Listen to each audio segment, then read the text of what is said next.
Here is the latest on the Atlantic as conditions continue to improve.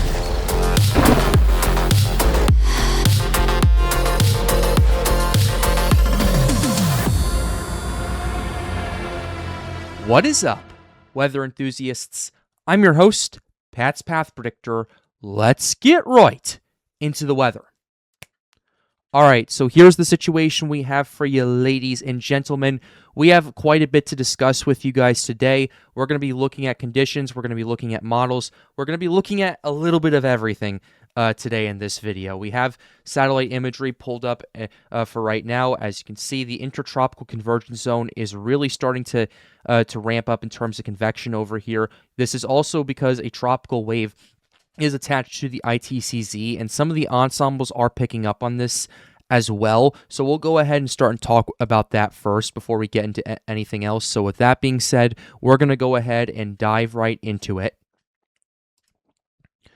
All right, so here is our European ensemble. We're going to be looking at this as well as a few of the Atlantic at large, but I want to go ahead and start and talk about this just to kind of look at this, see what we're seeing with the ensembles, and just to kind of diagnose how realistic this is and could this potentially happen. So starting off, this is in the next 24 hours, and you have 1, 2, 3, 4, 5, 6, 7, 8, 9. I think, 9 or 10 out of the 30 European ensembles that are having this designated as a low-pressure system. It remains very weak, between 1,013 and 1,014 millibars right here. But the European has it tagged for right here at this current point. It's something that we're going to want to watch over the next few days or so. Primarily because of the proximity it has to land, and also because of the fact that you have this attached to the ITCZ, and I want to kind of look and see how realistic this whole scenario is. So with that being said, we're going to go ahead and skip over another 24 hours. And as you can see, what you're looking at right here, about, I'd say a good 1, 2, 3, 4, 5, 6, about 3 of them kind of have it dissipating as it heads further to the west, but you do have a good portion of them actually detaching from the intertropical convergence zone into its own low pressure system. And you do have 1,014, 1,009, 1,010. Remains relatively weak for sure, but it does kind of start to detach a little bit over here as it potentially heads towards the Lesser Antilles. Right here. Let's go ahead and move out another 24 hours just to show what's going on with that. But by the time we get to 72 hours out, it kind of remains not necessarily weak, but the whole signal's kind of dissipated at this current point in time. So I'm looking at this and going, okay, yeah, I'm thinking there's not too much stock that's going on to this, and if there is anything that's going to be out there, there's not going to be too much to deal with at this current point in time. If this is heading towards the Lesser Antilles or South America, and that tropical wave continues to persist, then what we would see over there is most likely a flash flooding potential over there. But we can also go ahead and zoom out as well, because I also want to cross-check this with the GFS ensemble to see if that's holding up any weight at this current point.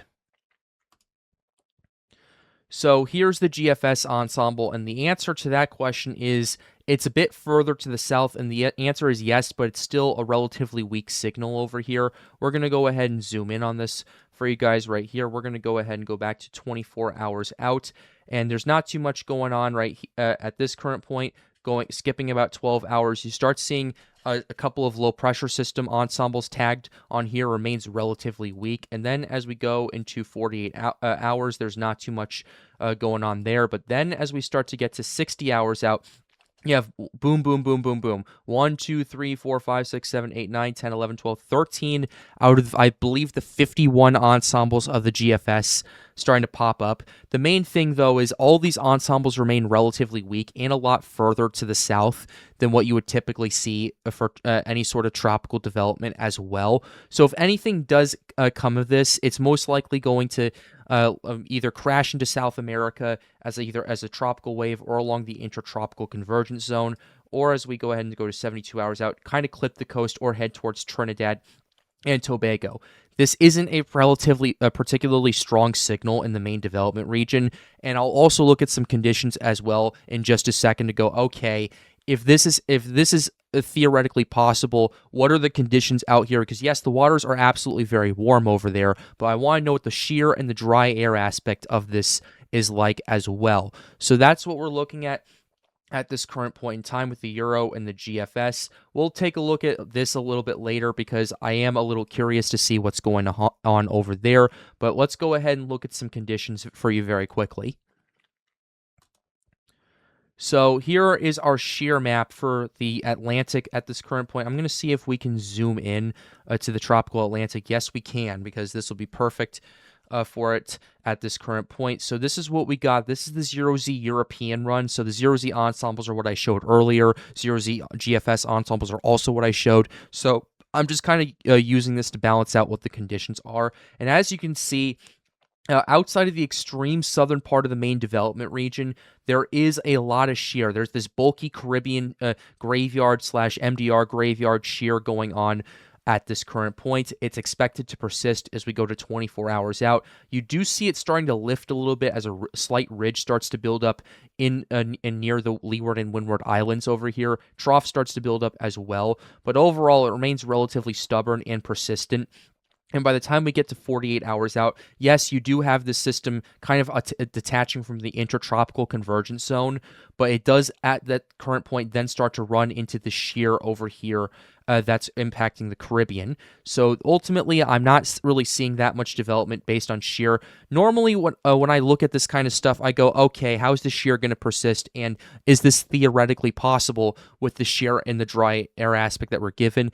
And with the huge amount of shear that we have, if we do see anything out of this, it's most likely going to remain a disorganized tropical wave, move through parts of the Antilles or South America, bring potentially some significant flash flooding as well. I'm not saying that that's not a threat. It definitely is. But in terms of overall tropical development, I'm not necessarily seeing too much over in this part of the MDR at this current point with this particular system, especially as we go to 84 hours out and the system dissipates and the shear starts to repopulate off the coast of South America once again. And taking a quick gander at your dry air aspect of things, dry air is definitely going to be a problem for a lot of the deep tropics at this current point. You are looking at this, you're paying attention to this. Yes, there is a significant moisture pocket because of the intertropical convergence zone, but overall, the Sahara air layer and the dry air that still persists is still going to be a problem, especially as it shifts further to the west and heads towards the Antilles. It's something we're going to want to watch out for and pay attention to, mainly because of the potential flooding aspect of this. But overall, I'm not necessarily seeing too much in terms of tropical development, at least in the next few days in the main development region. But shifting back to our ensembles right here, I do want to also talk about what's going on in the subtropics as well, just briefly, and then we'll go ahead and get to some other conditions I want to get into. So go ahead and fast forward to about 6 days out. So this will be the evening of July 11th. You have a few isolated spots of the European picking up on it. Go ahead and go to the evening of the 13th. What you're noticing starting around the 13th and the 14th over here is you are noticing a low-pressure system, at least according to the ensembles, coming off the coast of the Carolinas and then moving into parts of the northern tropics or subtropical Atlantic over here. A lot of these remain relatively weak right here, and I do question whether this is going to be tropical in nature or if this is going to be mid-latitude and baroclinic in nature. Basically, baroclinic cyclones use baroclinic forcing. They use troughs and ridges. They also rely on fronts as well. Tropical cyclones have no fronts with them. Just something I've talked about in the past. It's something I want to reiterate over here. Then as we go ahead and move on, okay, I didn't know we could do this. But yeah, as we go ahead and go to the next day, right here, it's mainly scattered across much of the northern tropics, the southwestern Atlantic basin, and the southern subtropical Atlantic. But you're definitely going to want to keep an eye on this, I'd say, down the line, because I do think you're going to see, in my opinion, you are going to see a low-pressure system that's going to come off and enter the coast over here. But my main question with it is, what's the nature of this? Is this going to be a mid-latitude cyclone, or is this going to detach and become a potential tropical cyclone with this? That's my main skepticism with this. And I'm also going to look at the shear at around these dates and go, okay, how realistic is this? Same thing with the dry air aspect of it as well, because there is more moisture in much of the MDR and much of the Atlantic outside of the eastern part of the Atlantic where the Sahara air layer persists. But is it going to be enough for that region? And that's something that we're going to want to pay attention to. But let's go ahead and get started. Let's go ahead and talk about some conditions, because I really want to get into those, and I think those get really interesting. Starting off, here is our water temperatures, ladies and gentlemen. We were talking about this ad nauseum, how that heat wave was really going to heat up the water temperatures across the Gulf and the southwestern Atlantic basin. Well, it absolutely did its job. It did not disappoint at all. You're looking at 30 degrees Celsius from the western part of the Gulf all the way to kind of the same longitude as Haiti and the Dominican Republic, Hispaniola over here. And that's definitely an interesting situation that we're going to want to watch out for down the line. Most of the Gulf is at 30 degrees Celsius now. In fact, I believe the average in the Gulf has cracked 30 degrees Celsius recently over there, and there's really not that much mesoscale convection that's really populating the Gulf at this current point to really cool down those waters at all. So that's going to be a problem down the line and in the long run if that persists. Say we get another high-pressure system that moves into much of the eastern United States, causes another heat wave.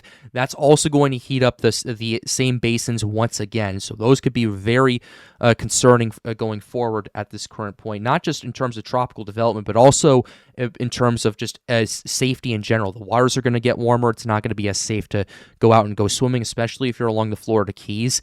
I remember back in 2023 when things were starting to go off in terms around this time in July, the coral reefs, because the temperatures were over 100 degrees Fahrenheit right off the Everglades, the coral reefs were absolutely bleaching over there because they could not take the heat and they were not really used to that kind of water temperature surge.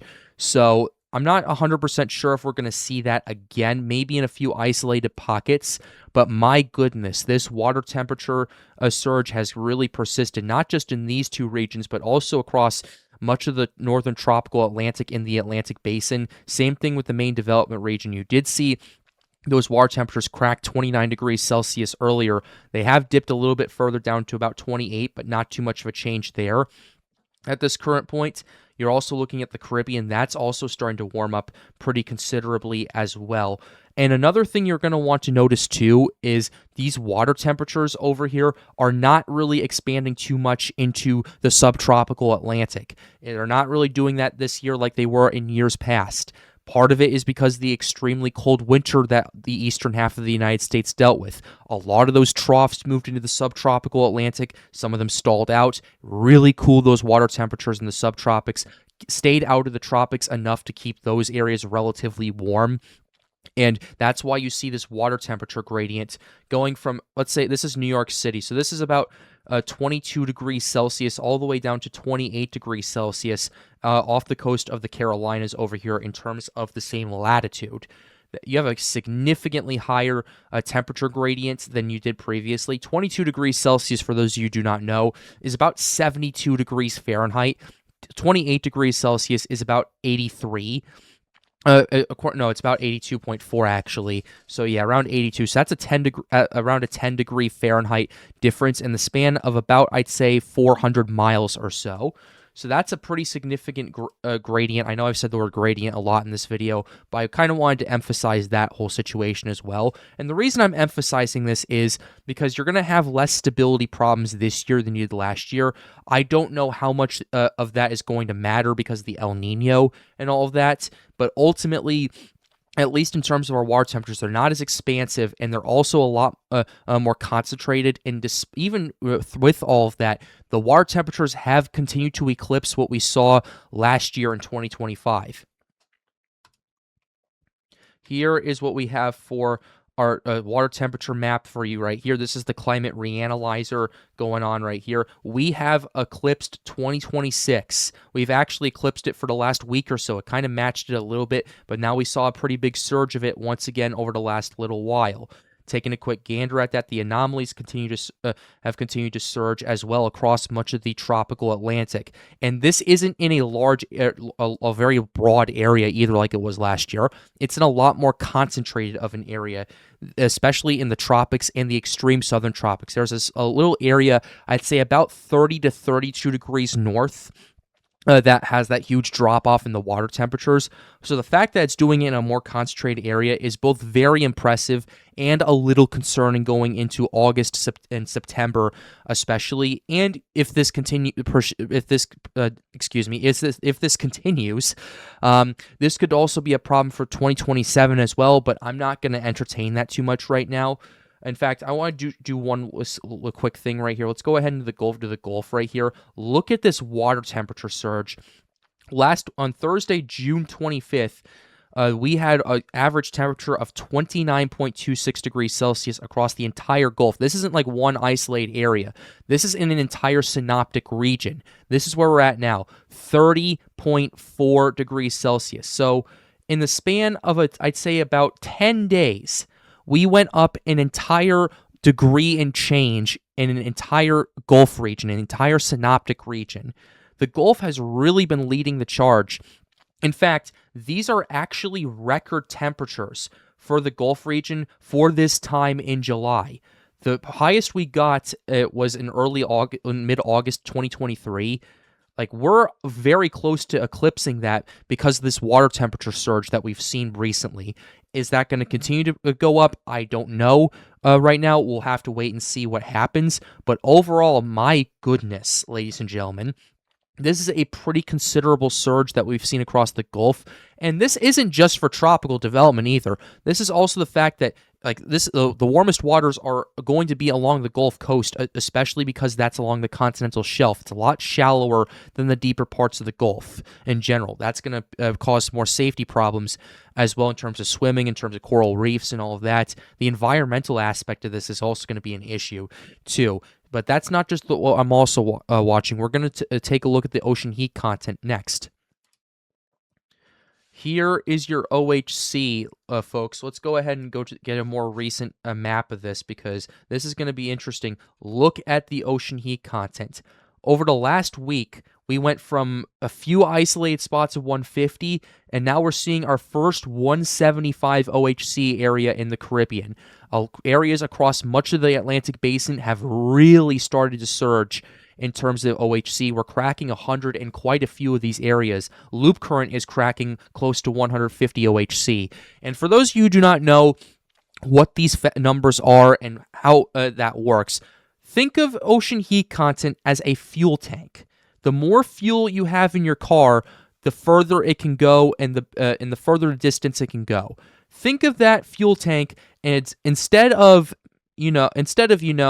a situation where your car's driving faster, think of your fuel tank as the more fuel you have with the water temperatures, the deeper down those hot water temperatures are, the more a potential energy you have for a tropical cyclone to intensify. That is something that you're going to want to watch out for. Ocean heat content in general increases convection in tropical cyclones. That eventually converts to faster wind speeds, lower pressure, and all of that stuff right there.